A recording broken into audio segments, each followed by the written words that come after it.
Bueno, muy buenas tardes a todos, bienvenidos a otro programa de Realidad Líquida. Hoy los acompañamos como siempre Jacqueline, Mirna, Carlos, nos acompaña también Osmar y Mari. Y hoy vamos a charlar sobre lo que nos falta conocer de las consecuencias del neoliberalismo, cómo nos afecta en el día a día y cuáles son las alternativas para sobrevivir sin desfallecer en el intento. Para eso nos acompaña hoy el doctor Juan Carlos Latrichano, profesor de Historia Económica Argentina. ¿Cómo estás, Juan Carlos? Piedad. Ahí está. De vuelta porque no se escuchó, me parece. A ver. Bien, decía, gracias por esta posibilidad. No, gracias a vos por venir y bueno, a ver si nos iluminás. Bueno, como decía General Perón, esto es un oscurantismo. Claro, hay que por lo menos intentarlo. Bueno, en principio yo diría, chicos, si les parece, ¿cómo andan? Porque no les pregunté cómo estaban. Lo primero que voy a decir es que iluminar es muy caro hoy en día. Bueno, yo diría de arrancar con la editorial, hoy la hizo Marcelo, así que bueno, empezamos con las palabras de Marce y después seguimos con la charla.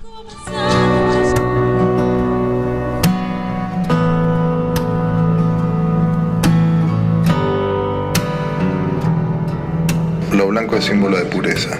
La novia deberá vestirse de blanco. La paloma de la paz deberá ser indefectiblemente de ese color. Lo negro es la oscuridad, la ausencia de luz. La oveja negra será la descarriada del rebaño. El gato negro traerá mala suerte, traerá mala suerte.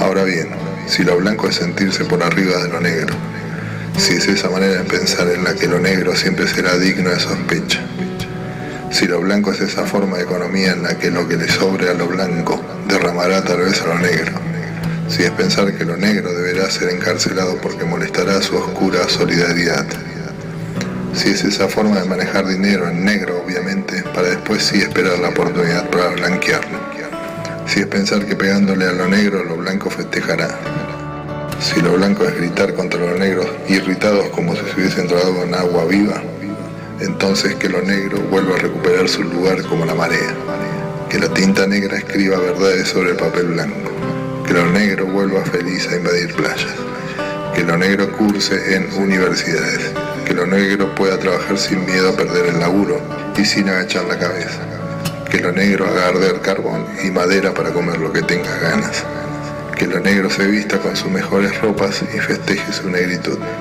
que lo negro no se calle aunque lo blanco se haga el sordo. Lo negro, aunque ahora llore de bronca, sabe que va a ganar. En algún momento va a ganar. Porque hay negro que no destiñe, que se reconoce negro y que se enorgullece de serlo.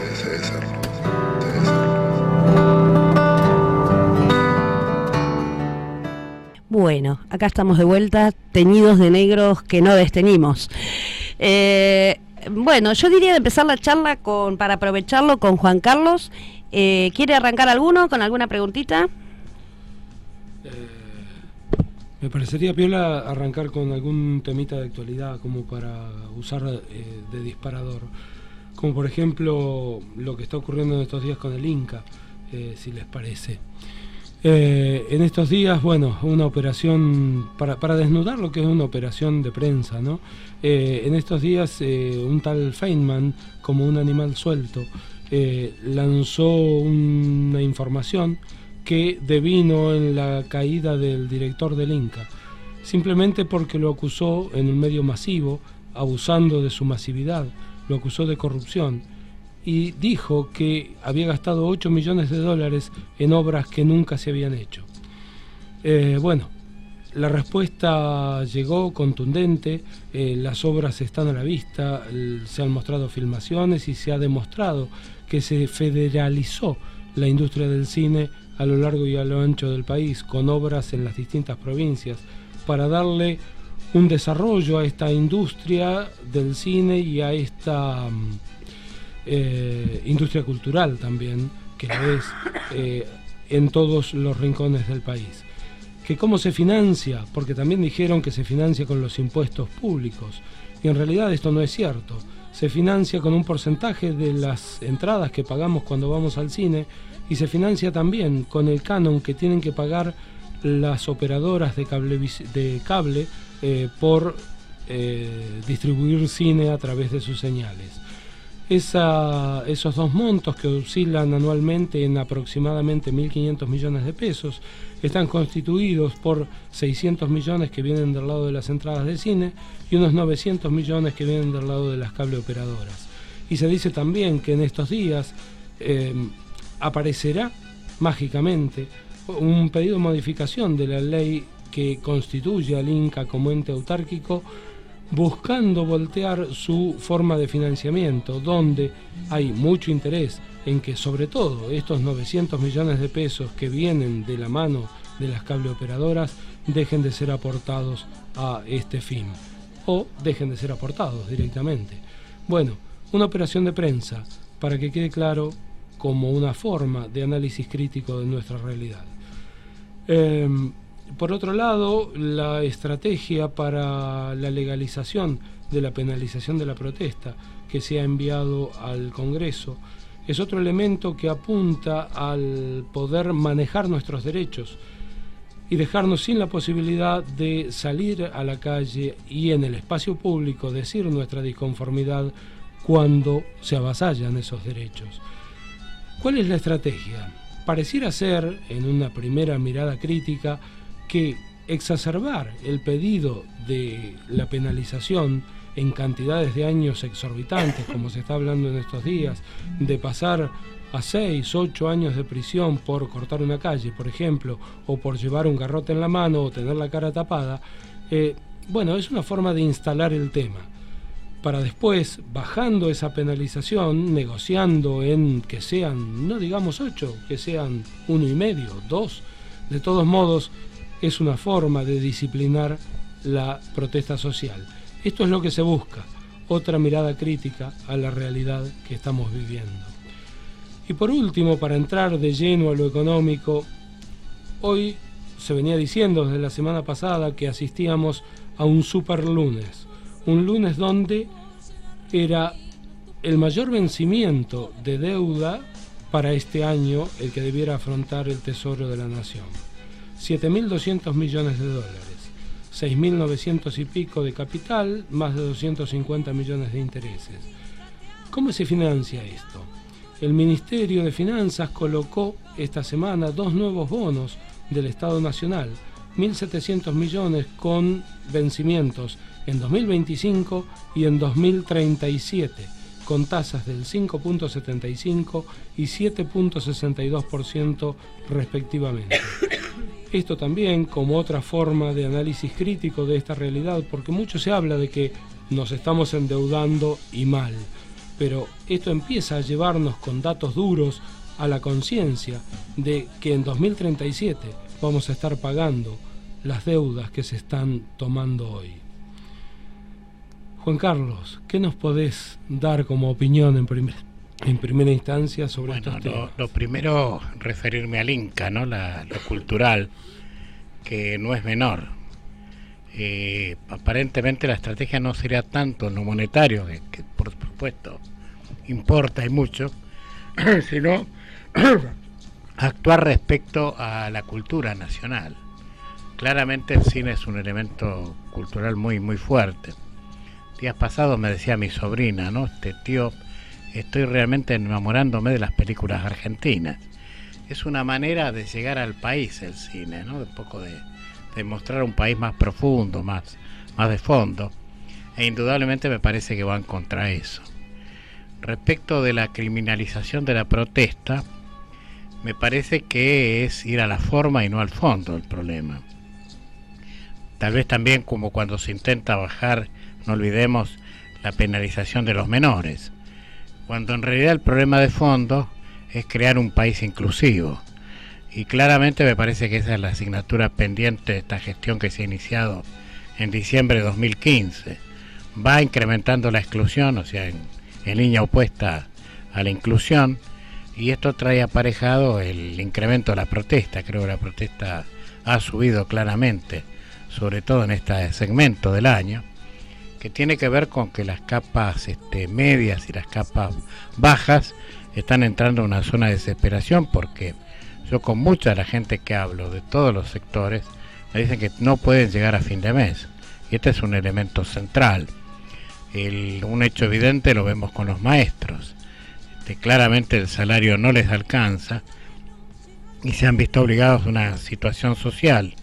Y tras esto viene la reprimenda, la represión, que me parece que es lo que tenemos que enfocar, ¿no? Pues iría a un país inclusivo. Pareciera ser la única respuesta que tiene el gobierno. Es la respuesta es el garrote, que está más asociado a los tiempos militares que a los tiempos democráticos, ¿no? Si bien no quiero decir con esto que este gobierno no sea un gobierno civil, pero tiene prácticas que lo emparentan más con el gobierno militar que con los gobiernos civiles. Está diluida la permisividad, la comprensión, y claramente lo que uno advierte es que se va incrementando la represión, y para nada trabajar con políticas productivas, con políticas nacionales inclusivas. Y respecto al último tema, que es el endeudamiento, bueno, estamos volviendo claramente a los pasos dejados atrás en el 76, 83 y en la década del 90, que fueron modelos claramente de endeudamiento y que terminaron muy mal, sobre todo el del 90, que nos llevó a un país deteriorado, un país sin horizonte, un país diluido, donde la clase política en su conjunto estaba prácticamente con salida porque la gente no los toleraba más, hasta que vino el gobierno de Kirchner y cambió el eje, ¿no? Pasamos de un país endeudado a un país desendeudado con una estrategia, y lo que estoy viendo es que se ha revertido eso a partir del 10 de diciembre de 2015, basado en que, fíjense ustedes que lo único que nos reconocen este gobierno es el desendeudamiento, que tiene espacio para endeudarse, y esto lo está llevando a eso, a volver con una aceleración que creo que no han tenido los militares ni Menem, una aceleración desmesurada, que creo que tiene que ver con la advertencia de parte de ellos que les queda muy poco tiempo. Esta es mi sensación política, ¿no? Les queda muy poco tiempo, para ser claro, creo que les quedan 4 meses de vida. A partir de ahí va a venir el golpe electoral, que es el que ambiciono, no estoy hablando de otro tipo de golpe, el electoral, el que proviene de donde tiene que provenir, del pueblo argentino en su conjunto, que los va a rechazar. Lo que decías antes referido a que este gobierno llegó por los votos, sí tiene legitimidad de origen, pero está perdiendo su legitimidad de ejercicio porque no se está comportando en términos de la sustentabilidad de los derechos con relación a este tipo de protesta, por ejemplo, ¿no? Y además creo que está traicionando la propuesta electoral. Eso iba a decir, la legitimidad creo que la perdió en el momento que mintió absolutamente en todo. No cumple no hay una legitimidad de hecho, tal cual. De lo prometido, ¿no? Sobre todo decía que no iba a devaluar, que iba a mantener un status quo, y claramente eso ha sido totalmente contrario a lo que se propuso. De modo que hay por ahí una merma de legitimidad, habría que analizarlo. Exactamente, a eso me refería. Totalmente, a pesar de la cobertura mediática que tienen, ¿no? No, la cobertura mediática, en realidad, si nos ponemos a pensar, el gobierno es parte chica de una cuestión de poder superior que excede nuestras fronteras, que es un proyecto de poder que está excediendo nuestras fronteras y que es el proyecto que se está blandiendo, ¿no? El gobierno es minúsculo en ese sentido. Si uno piensa... Es un ejecutor. Uno piensa en los ministros que tiene, yo le diría, el ministro de Economía, ¿no? Realmente es inexistente. El propio presidente del Banco Central, que luce como el economista más fuerte del equipo, es un hombre fracasado en la década pasada. Sí, totalmente. Claramente, ¿no? Y su estrategia es una estrategia que luce a los Martínez de Oz. Esto hay que entenderlo muy claro. Tienen unos gramos de inflación y suben la tasa desmesuradamente. Es decir, claramente lo que está sucediendo. No tienen un plan estructural y productivo para combatir la inflación. Tengo una consulta que me quedó picando de lo anterior, porque me parece que es un dato importante para que lo tenga también la gente. Cuando hablamos del endeudamiento, vos hablabas también de la época, haciendo una comparativa con la época de la dictadura. Si yo no me equivoco, corrobóramelo. ¿Puede ser que a esta altura, en este año y medio, este gobierno ya haya tomado deuda al mismo número, muy parecido a lo que tomó todo el proceso de la dictadura militar? Sí, claramente. En un año y medio, lo que la hablé, dictadura tardó 7. Por eso hice hincapié en la aceleración, Uh-huh. porque la dictadura no tenía aceleración. Exacto, a eso Su iba. poder dependía de las armas, por lo tanto Uh-huh. habían venido para quedarse y entonces no tenían una aceleración tan honda. Acá hay una aceleración terrible, entonces no escatiman nada. Por ejemplo, dijeron que venían a achicar el déficit fiscal, Uh-huh. que era elevado en nuestra gestión anterior, pero que lo han prácticamente duplicado en lo que va de este año. Van a cerrar al doble. Y ese manejo tan desconsiderado no creo que sea mala praxis nada más. Uh-huh. No, seguramente. Cuando hay errores que parecen que en lugar de querer curar al enfermo lo quieren matar, ¿no? Uh-huh. Mirna, ¿vos tenías alguna pregunta?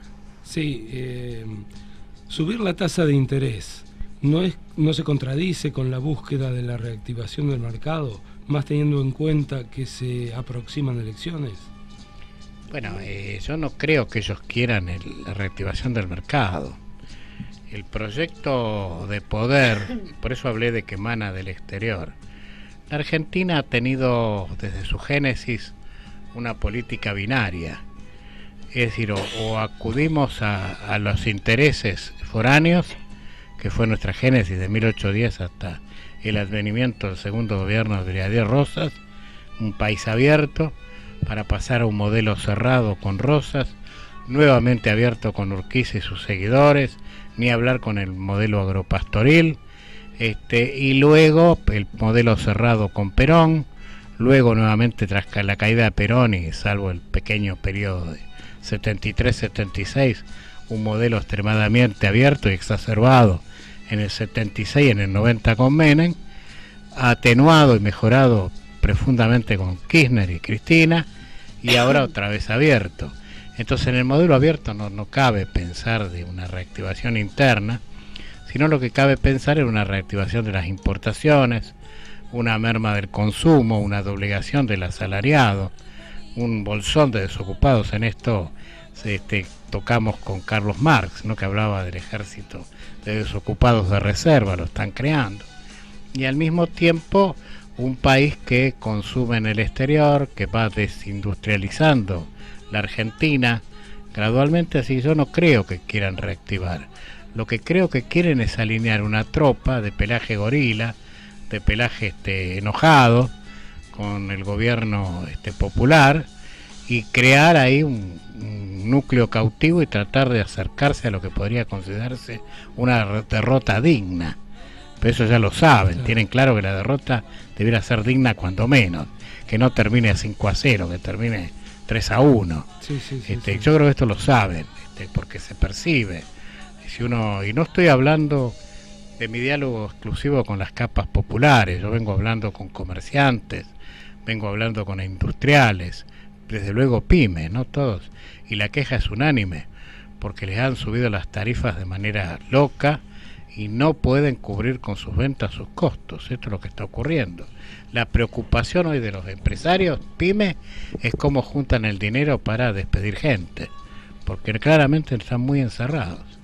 Juan Carlos, ¿qué Dale, afecta más?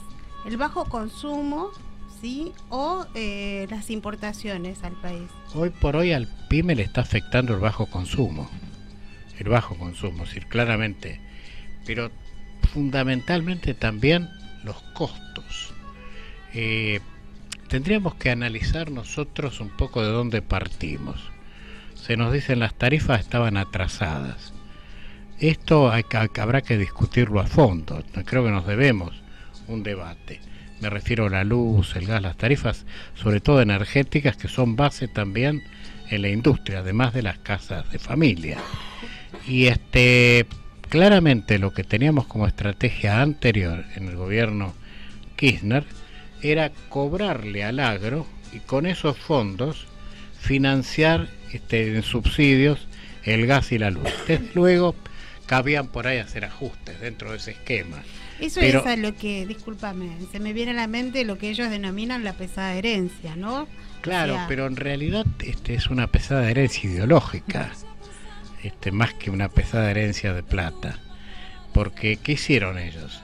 Le están sacando a los pobres para darles a los ricos. Es un hood robin. son al revés.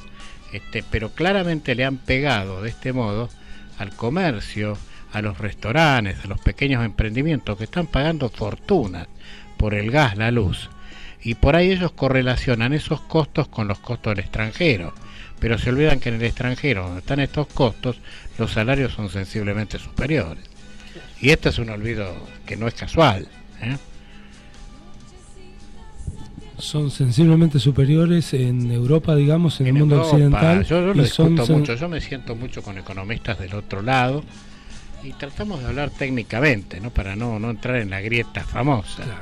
Entonces me dice, bueno, pero pensá que el subte cuesta en París $1.50. Yo le hago la cuenta y le digo, $3 por día a un trabajador, 45 pesos para ir y venir en subte, otros 45 de tram, porque este es un país largo. Estamos hablando de 100 pesos. 100 pesos por 20 días de trabajo son 2.000 pesos. Si el tipo gana 10.000, ahí está el 20%. Sacar una parte en tarifa energética, luz, gas, agua, ¿y qué le queda para comer? Nada. No ni hablar si paga un alquiler. No le queda nada. Entonces, el otro punto de comparación que utiliza el gobierno es el Lejano Oriente, donde el salario chino, por ejemplo, implica una calidad de vida totalmente distinta. Claro, entonces, por eso, pero el problema es si tenemos que nosotros adaptar nuestro nivel social a los niveles de pauperización del exterior o mantener nuestra dignidad incolume. Esto me parece que es el tema. Esa es la difusión de fondo. Es la discusión de fondo. Sin lugar a dudas. Yo los interrumpo un segundito porque está interesantísimo y ahora seguimos, pero en minutos nos van a hacer el corte publicitario. Así que, bueno, nada, paso los medios de contacto a aquel que se quiera comunicar, hacerle alguna pregunta a Juan Carlos o dejar su comentario al 4299-5694, a nuestra página de Facebook Realidad Líquida o a nuestro Twitter @líquidarealidad. Y nos vamos al corte con Cambalache.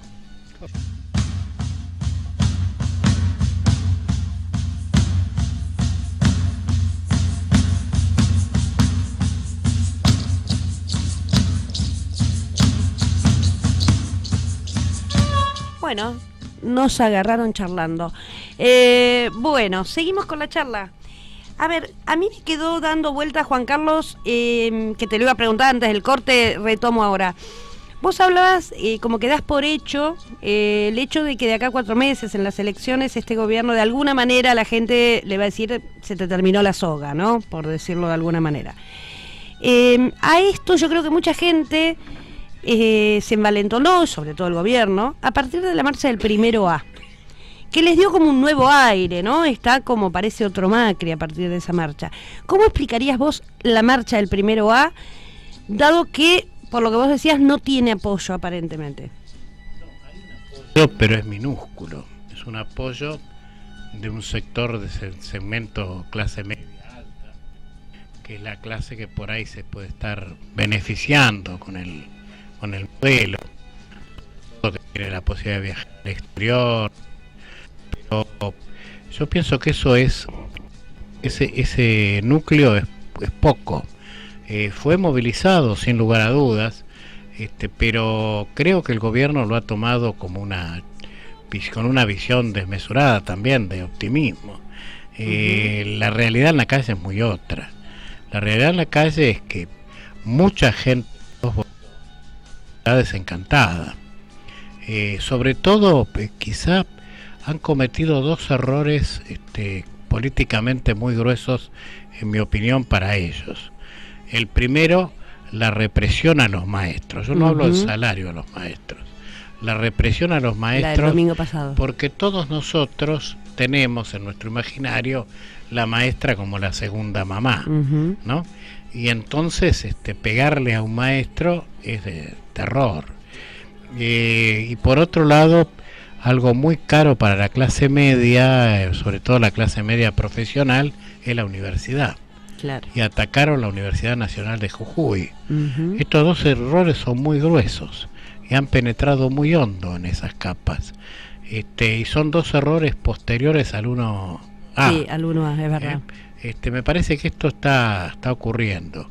Y de algún modo la locura con la que se maneja la policía, quien es instruida por la clase política actual, Es Sí, loco. solos no actúan, eso es claro. Días pasados hicieron un acto violento en un comedor en Lanús. Sí. Que cuando a mí me lo vinieron a contar y a explicar, le dije, no tienen explicación. Ujú. Quien alguna vez sienta con corazón de padre no puede admitir, bajo ningún supuesto, una represión a un comedor de chicos. Nunca, aunque hubieran los delincuentes más severos. Bueno, se los espera en la esquina. Claro. Y se busca un teatro de operaciones donde los chicos estén fuera del problema. Y esto, bueno, me parece que tiene que ver con este poco cuidado que exhiben, muy desprolijo. Por supuesto, lo que me parece que al campo nacional y popular le compete es no entrar en esta locura. Nosotros por todos los medios tenemos que tratar de globalizar, con perdón de la expresión. Globalizar quiero decir en el sentido de abarcar todos los segmentos nacionales que tengan un sentir con esto y no entrar en la divisoria que nos propone esta grieta absurda. Por ejemplo, yo tengo un pequeño grupo de amigos que Mari forma parte de él, y hace poco se suscitó una discusión en torno a la policía. Y yo digo, la policía responde a órdenes, más allá que algunos son sanguinarios. Yo fui funcionario político y en un momento ostenté circunstancialmente el máximo poder dentro de la comuna, y vino el jefe de guardia a pedirme autorización para reprimir. Y yo le dije que no, porque me dijo que iba a ser salvaje, que iban a salir a pegar con palos, a bollar ideas, y no me gusta eso. Ahora, todo gobierno tiene que cuidar eso. Ahora, cuando se desmadra de eso, si bien la gente por ahí en su epidermis, la gente media alta, tiene la bronca con el corte de callo, lo que fuere, ya cuando la cosa va a la lesión, va al golpe, ya no cae muy bien. Y sobre todo, si vuelvo a repetir, el problema es con los maestros. Encima hay una contradicción brutal con los maestros. Dijeron, innoven, hagan algo distinto. Evaluaron de la carpa itinerante, la quieren hacer en el Congreso y no se dejan hacer. Esto es loco. Más allá de la formalidad de la autorización, que no pongo que en fue una discusión. excusa en realidad. Digo, luce a una excusa más que a esa formalidad. Tal porque cual. en el fondo digo, bueno, si mutamos este modo de protesta, de paro, por la carpa itinerante, yo gobierno, digo, firmo esto. Claro. Y los chicos tienen casa y se acabó el problema. Tal cual. Sin embargo, les duele esa carpa itinerante, porque claramente yo lo vi en Lanús. Los maestros cortaban la calle en el momento que el semáforo, salían con cartel y los bocinazos de apoyo a los favor. maestros. Sí, yo te quería comentar, la semana pasada, a raíz de lo sucedido en el Congreso, se hizo un plenario en Suteba del Almirante Brown, y una de las conclusiones que se habían sacado era que ellos estaban muy cómodos con los paros docentes, porque de esa manera podían decir, bueno, los docentes no quieren trabajar, son Claro. Y esto de instalar esta escuela itinerante fue como una situación diferente, porque ya no les quedaba tan cómodo, quedaba como muy evidenciado de que, bueno, que habían, para ellos fue como algo acertado haber puesto la escuela en ese lugar. Por eso después también cuando empiezan a querer sacarlos, ellos deciden salirse de ese lugar, justamente por esto que vos nombrás, no entrar al choque, no entrar a esta cuestión violenta. Por otro lado, hay una contradicción muy grande en esto que ellos hablan del diálogo y utilizan la violencia. Cuando entra la violencia es porque no hay palabras en este sentido, porque si hubiese palabras, bueno, hubieran arreglado de alguna manera, por decirlo así, o se hubieran retirado o se hubiesen quedado, y esto no sucedió. Entonces el tema de los docentes, me parece que ellos apuntan a que tienen paciencia, son más inteligentes, van a seguir, o sea, con este reclamo justo. Y por otro lado también están viendo un montón de alternativas que están pasando alrededor. Ya no solamente están por su reclamo, sino en general, esta semana está también lo del Bauan, y también se está viendo de qué manera se solidarizan con estas situaciones que se están viviendo. Pero están tratando de evitar justamente esto, de que sean violentados, ¿sí? Sí, lo que pasa, yo agrego a esto, es que a mí me da la sensación, decime Juan si me equivoco, de que este gobierno necesita todo el tiempo inventar un enemigo. ¿no? Claro, claro. Al principio era el gobierno anterior, la pesada herencia, ya cuando eso no alcanzó empezaron a ser los docentes, el piquetero, pero todo el tiempo, exacto, claro, todo el tiempo hay que construir un enemigo, porque como dicen ellos mismos, no hay un plan B. No lo tienen, no, eso es claro. Y entonces, a mí me parece que ahí está lo sustantivo, ¿no? Uh-huh. Y sobre todo lo que tenemos que hacer un esfuerzo enorme, los militantes, es de unir a la argentinidad. Yo, ayer en Pascua saqué al recuerdo, la gesta del 87. Uh-huh. Lamentablemente pasaron 30 años y no se lo recordó con profundidad. Una gesta en la que el Partido Justicialista salió a apoyar al Partido Radical, sí, golpeado por un proceso militar, que más allá de lo que diga Rico, que no tenía intenciones golpistas, yo creo que si la gente no saliera a la calle, no sé qué pasa. Uh-huh. Me va a quedar la duda eterna, ¿no? Sí, pero no hay que olvidarse que recién hacía 4 años que se habían ido ellos del poder. Yo estuve en la plaza y recuerdo en ese momento que dijimos, vamos a acompañar al presidente a Campo de Mayo. Hubiera sido una masacre, sí, pero estábamos dispuestos. Y yo decía ayer que esto emanaba del abrazo Perón-Balbín. Uh-huh. A mí me pegó mucho Balbín diciendo, este viejo adversario viene a despedir un amigo. Es una frase que me ha quedado para siempre, me la voy a llevar en el recuerdo. Y me parece que eso tenemos que pensar. Podremos ser adversarios, pero somos amigos, uh-huh, y tenemos un problema en común. Esto es lo que tenemos que rescatar. Y acá estamos el 80% de los argentinos, sin lugar a duda, nuestros pesares, nuestras cosas. No entrar justamente en los signos violentos que proponen ellos, porque es ahí donde por ahí sacan algún resultado. Sí, lo que pasa es que yo ahí me quedo pensando, te escucho, es una tarea bastante ardua, considerando que muchos segmentos de ese 80%, ¿sí?, que somos pares, está cooptado por los medios de comunicación, que hacen que parte de ese 80% repita el discurso, digamos, del dominante, ¿no? Pareciera ser que padecen de esto de síndrome de Estocolmo, porque... Sí. No, y lo explicaba muy bien Paulo Freire, ¿no? La sociología del oprimido. Tal cual. Eso lo tenemos que entender como el miedo a la libertad de Erich Fromm. Uh-huh. Tenemos que entender esos matices y hacernos cargo. Los militantes tenemos el deber de esclarecer, aún con todas esas dificultades que existen. Claro, pero ¿sabés a dónde apuntaba Juan? A que esas diferencias probablemente estuvieron siempre.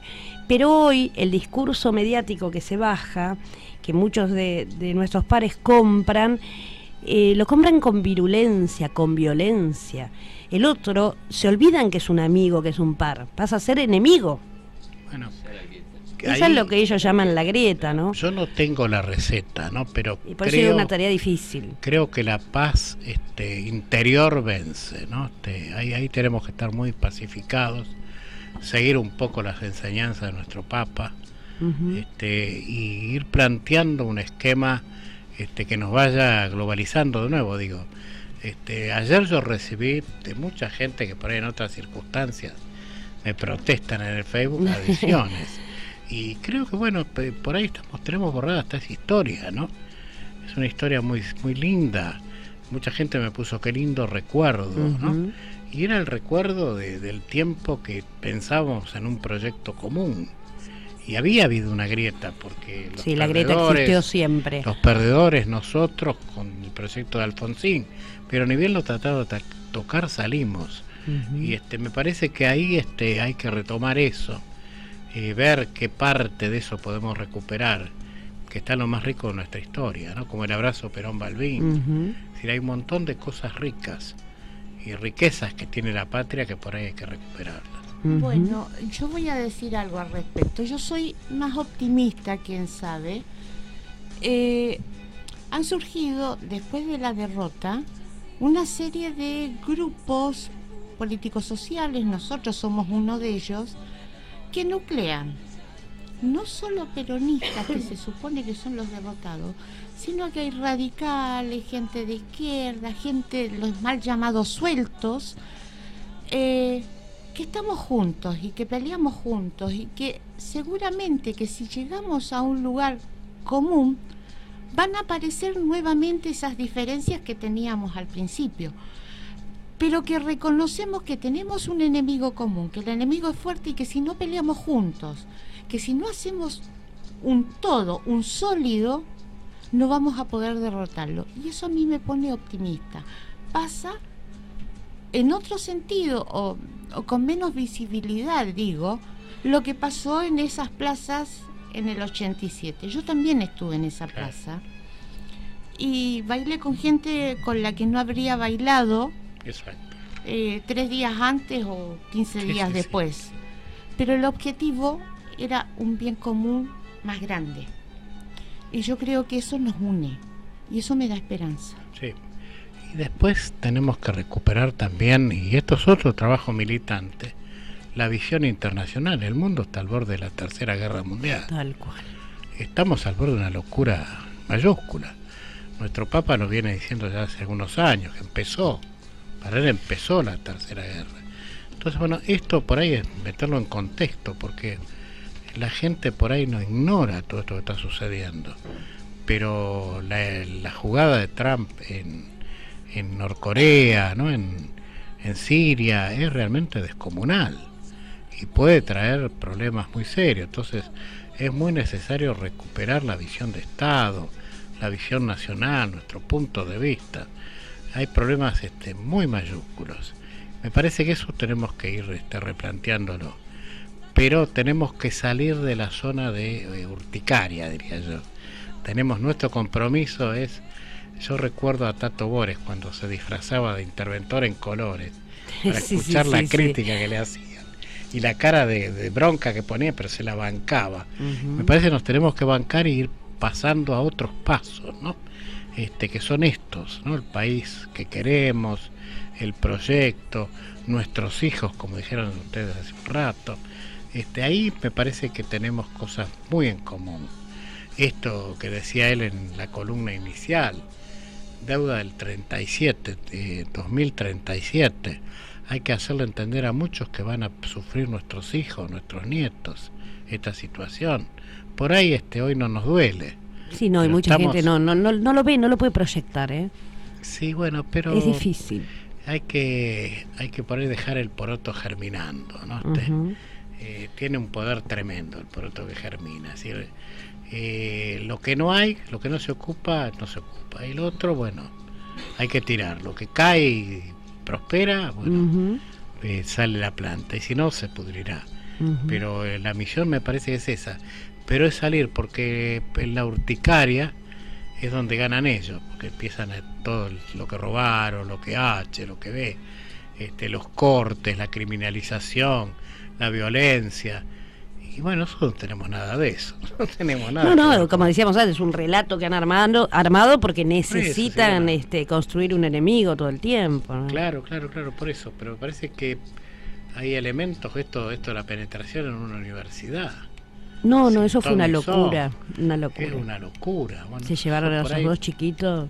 Claro, por eso hay que plantearlo, y diferenciar, inclusive globalizar por ahí. Yo critico el gobierno de Menem, pero Menem no hacía eso. Tal cual. ¿No? Entonces, bueno, por ahí dividirnos, ¿no? Bueno, en un punto, cuando uno lo compara a este gobierno con el 90, yo el otro día no me recuerdo con quién lo hablaba y le decía eso. No sé si es comparable. Porque no, permitió la carpa docente. No reprimía como está reprimiendo este gobierno. No, por eso digo, era otra realidad. Entonces, esto suena más a una mezcla del 76-55 sí. que el 90, ¿no? Totalmente. Que hoy están en el poder. Ellos estuvieron detrás.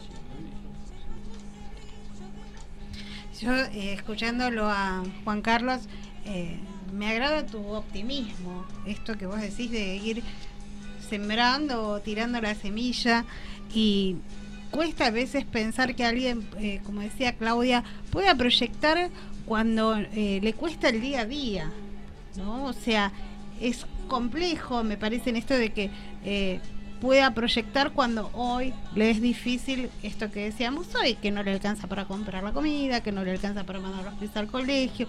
O sea, me parece que nos encontramos con un grupo, por decirlo de alguna manera, donde no le genera interés lo que va a acontecer, porque el hoy le es complejo. Es verdad. Pero bueno, en el hoy, por ahí, a mí me pasó, yo hablo de hechos concretos chiquitos, ¿no? Pero digo, pequeñas batallitas ganadas. Con una kiosquera me dice, mire, esté quien esté, yo tengo que trabajar. Le dije, yo también. Pero le hago una pregunta, ¿usted antes trabajaba igual? No, ahora trabajo más, listo. Ya me contestó. Digo, esto para mí es esta simpleza por ahí, ¿no? Con el otro, para que identifique, pues es cierto, toda la vida laburamos. Nos vamos a morir laburando, si Dios nos permite.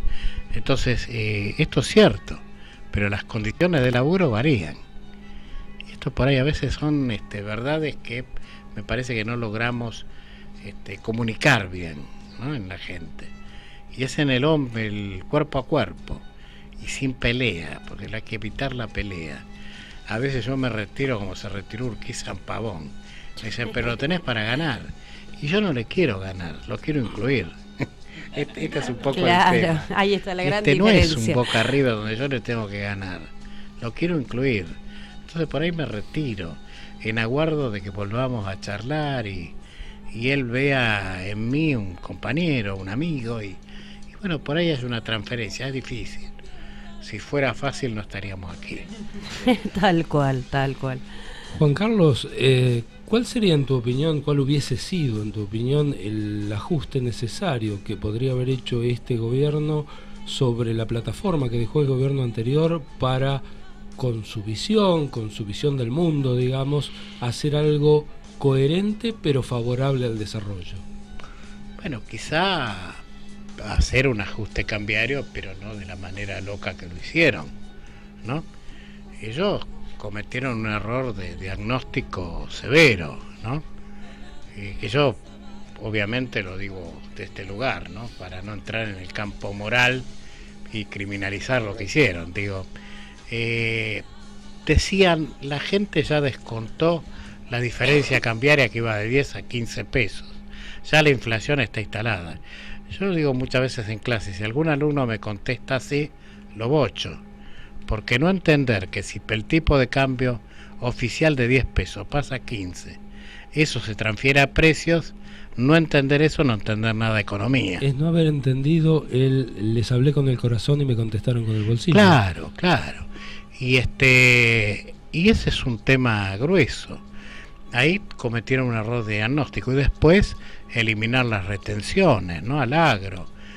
O sea, le dieron al agro un 50% más, le eliminaron las retenciones y fueron contra los subsidios. Si había que hacer un ajuste, una corrección de la paridad cambiaria, en el marco de un control de precios más fuerte, más claro, para que no deslice, para que no afecte a las capas populares, con alguna retención por ahí adicional, no al revés. Y trabajar una política en los subsidios que había que corregirlos, pero en las casas por ahí, en las residencias, no en las pequeñas viviendas, no en el pequeño comercio que lo saca de la cancha. Ese, digamos, fue un ajuste brutal. Yo creo que el proyecto de Scioli era distinto, más allá que digan que estaba obligado a hacer lo mismo, no es cierto. Tenía un proyecto distinto. Y Scioli se lo marcó en el debate, le dijo, escuchame, vos vas a devaluar el 50%, y lo negó, como Judas negó a Cristo, ¿no? Escasos días del hecho, ¿no? Claro, por eso digo que Todo ahí está herida de muerte la legitimidad, ¿no? Uh-huh. A mí todo esto me hace acordar a un libro de Horacio Quiroga que se llama Los Mensú, que pinta de cuerpo y alma la diferencia ideológica que hay entre el que aporta el trabajo y el que descarnadamente ve al ser humano como una herramienta de trabajo más. Claro. ¿No? Creo que esto es lo que caracteriza a este gobierno, definitivamente. Más allá, porque para ellos no existe la lucha por los derechos adquiridos. Para ellos no es un valor esto en sí. Y por eso van por criminalizar la protesta, ¿no? Sí, seguramente, eso es lo que pasa, pero por eso digo, creo que hubiera correspondido, desde luego, ajustes, pero no de esta magnitud, y ajustes que le dieran cierto tono a la economía, ¿no? Un relanzamiento, pero no esto, y sobre todo el decir, bueno, tengo un déficit como el que tenemos, lo financio con dólares, entran los dólares, se los vendo al Banco Central, el Banco Central me da el dinero, el Banco Central, para que ese dinero no le pegue a la inflación, paga LEVAC loca. Estamos en una bicicleta al mejor estilo Martínez de Oz. Esto es innegable y visible para quien no quiera ver.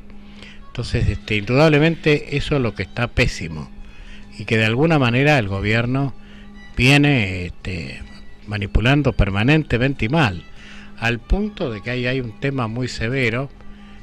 Por ahora yo lo tengo en soledad porque parecería que la mayoría de los colegas bailan en el Titanic, pero el Banco Central se puede quedar sin patrimonio en pocos meses, porque está gastando en intereses de LEVAX sin compensar con entradas, porque el dólar está planchado para abajo inclusive, o sea, no tiene retorno, está perdiendo mucho dinero, ya ha perdido en este año en monedas de gestión más de 100.000 millones de pesos. Es un dato.